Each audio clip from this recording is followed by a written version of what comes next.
One of the strategies that is mentioned several times in the readings and the lectures is that trainees should have 24/7 access to training materials even after the program ends. In this lecture, we're going to explore some of the other strategies we can use to capture and distribute the vast amount of new knowledge gained by an organization's employees. Depending on the size and resources of a company, it might make sense to appoint a single person to assume the responsibilities associated with knowledge management, as well as other strategic training and development initiatives. These chief learning or chief knowledge officers have a seat at the leadership table next to the CEO, the CFO, the COO. They are responsible for ensuring that the company's technology infrastructure supports the learning culture and the goals of the training and development system. As the learning expert, they find new ways of managing knowledge and work with managers to gain their support for the process. That support can then be passed down through the ranks until everyone in the organization understands the value of managing and sharing knowledge. CLOs are also responsible for encouraging collaboration between training specialists who create training content and IT specialists who provide access to it. Technological support is crucial to knowledge management. We want to choose technology that makes it easy for employees to participate.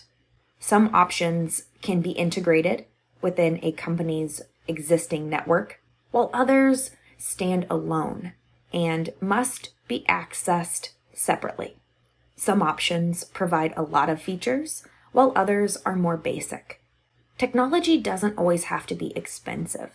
Employees can use the company's existing intranet, email, or even social media sites to share information with others. Another option is to implement an electronic performance support system that can provide on-demand access to courses, materials, and trainers.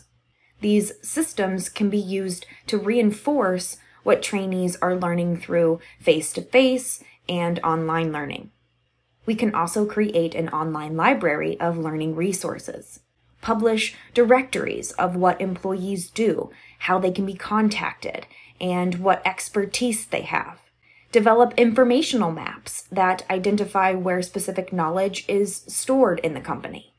The technology we just learned about provides the means for sharing knowledge, but we also need to motivate people to use it. After all, the success of the system depends on people's willingness to share what they've learned. If people don't trust the system, they're less likely to share. So reward people for sharing and encourage others to access stored information. If possible, design or reconfigure office spaces to encourage collaboration and allow people to at least see each other during the day. For example, providing conference rooms for small groups to meet and discuss their projects, lowering the height of cubicle walls, or grouping desks together so that people face one another. Another strategy is to establish communities of practice, or COPs, to encourage employees to meet with other employees who share their interests. Members from each group learn from one another, and they also document that learning for future members to use as well. The final strategy worth mentioning is after-action reviews. After a team completes a project, for instance, they discuss what went well and why, and what didn't go so well and why.